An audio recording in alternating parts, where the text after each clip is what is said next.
সালাম আলাইকুম। Good morning সবাইকে।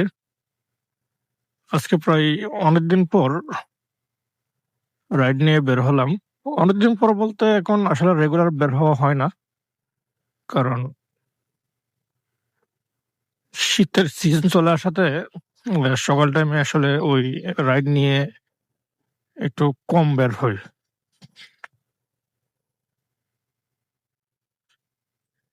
আজকে বৃহস্পতিবার রাইডের পরিস্থিতি মোটামুটি ভালো। যেটা দেখলাম আমি অলরেডি ৩ টা রাইড ক্যানসেল করে দিচ্ছি কারণ আমার জন্য ৩ টা রাইডেই উল্টা হয়ে যাচ্ছিল।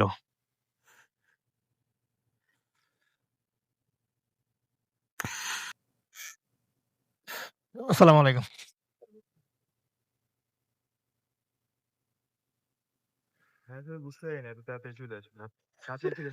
আমি জিসি মোড়ে ছিলাম। হুম। কি ফ্লাইওভার করতে যাবো নাকি এখানে চকবাতে বেরিয়ে যাবো?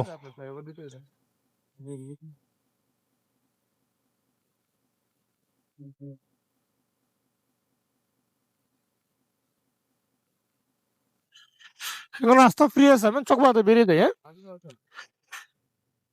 হ্যাঁ, জিসি মোড়ে জ্যাম একটু।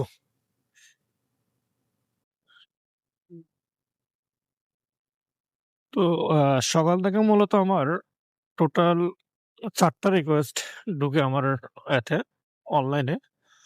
৪টা মধ্যে ২টা আমি রিসিভ করে ক্যান্সেল করে দিতে হয়। কারণ ২টার গন্তব্য আর আমার ডেস্টিনেশন সেম জায়গা। সেম জায়গা বলতে আমি বলি, তাদের পিকআপ লোকেশন হচ্ছে আমার উল্টা পথে, দেন তারা আসবে আমার ডেস্টিনেশনে। তো পাঠাও এই ভুলগুলো প্রায় সময় করে। এটা আসলে কোনো কম্প্রোমাইজ করে না এটাতে। তো আমি চে অনেক সময় চেষ্টা করি যে ওদেরকে নিয়ে আসবো। কিন্তু এখন কথা হচ্ছে যে আমি যদি রাইডটা নিয়ে আসতে যাই, তাহলে আমাকে ৫ কিলো রাস্তা যেতে হবে। আবার সেই ৫ কিলো রাস্তা আমাকে উল্টা আসতে হবে। তো সেক্ষেত্রে মিলায় আমার আসলে কোনো এখানে প্রফিট থাকবে না। তো ২ টা রাইডে আমি ক্যানসেল করে দেই। তো আরেকটা পাই আমার খুব কাছ থেকে পাই ডাক্তার একজন, উনি অসমরে যায়।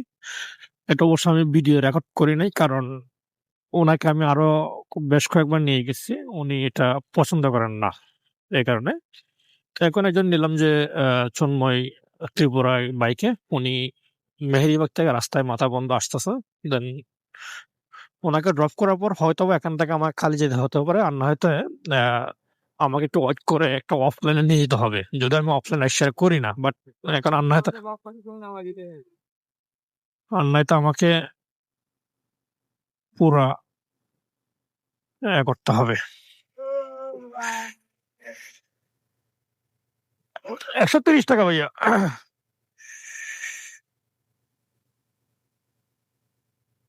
দেন আমার কাছে দেন।